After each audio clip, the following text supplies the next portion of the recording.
কথা বলে আমি আমার কথা শেষ করব।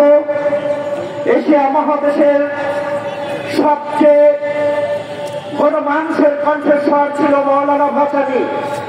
আজকে যদি মৌলানা ভাসানীর কথা আমরা বুকে ধারণ এবং লালন করতাম, তাহলে বাংলাদেশের যে রাজনীতির সংকট, এই রাজনীতির সংকট থাকতো না বলেই আমি মনে করি।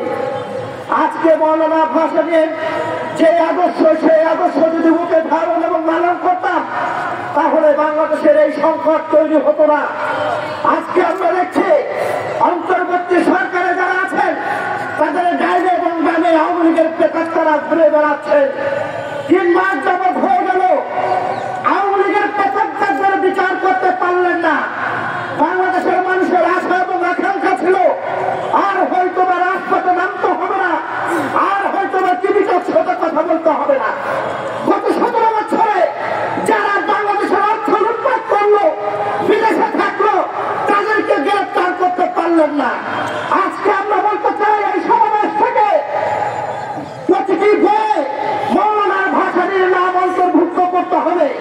যদি না করা হয়, বাংলাদেশের কোনো মানুষ সকল জায়গায় আন্দোলন করে তুলবে। আমি আর একটি কথা বলে আমার বক্তব্য শেষ করব।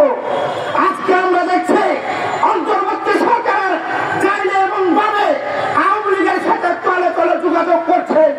যদি তলে তলে যোগাযোগ না করতেন, তাহলে শেখ পরিবারের কেউ কেন গ্রেফতার হচ্ছেন না, জাতি জানতে চায়। তাদেরকে বিচার করবেন না, আওয়ামী লীগের প্রেতাত্মাদের ধরবেন না, সচিবালয় ঘাটতে বাড়াবো, সচিবদেরকে অপারেশন করবেন না, পুলিশের ঘাটতি যারা থেকে প্রশাসন তাদেরকে সরাবেন না। রাষ্ট্র সংস্কারের চিন্তা করছেন, এদেরকে নিয়ে রাষ্ট্র সংস্কার হবে না। রাষ্ট্র সংস্কার যদি করতে হয়, দেশ নয় তারেক রহমানের পরামর্শ নিতে হবে। রাষ্ট্র সংস্কার যদি করতে হয়, দেশ নীতি বেগম খালেদা জিয়ার পরামর্শ নিতে হবে। রাষ্ট্র সংস্কার যদি করতে হয়, তাহলে বিএনপির পরামর্শ নিতে হবে। যদি রাষ্ট্র চালাতে না পারেন, তাহলে সরে যান, আপনাদের দরকার নাই। বাংলাদেশের মানুষ রক্ত দিয়েছিল, বাংলাদেশের রক্তের সাথে আপনারা বেইমানি করেছেন। রক্তের গাছ শুকায় নাই, কবরের মাটি শুকায় নাই।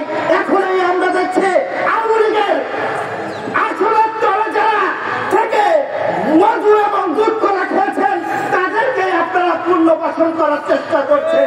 তার প্রমাণ অন্তর্বর্তী সরকারে যে 2 জন বিতর্কিত উপদেষ্টা নিয়োগ দিয়েছেন, সেটাই হলো প্রমাণ।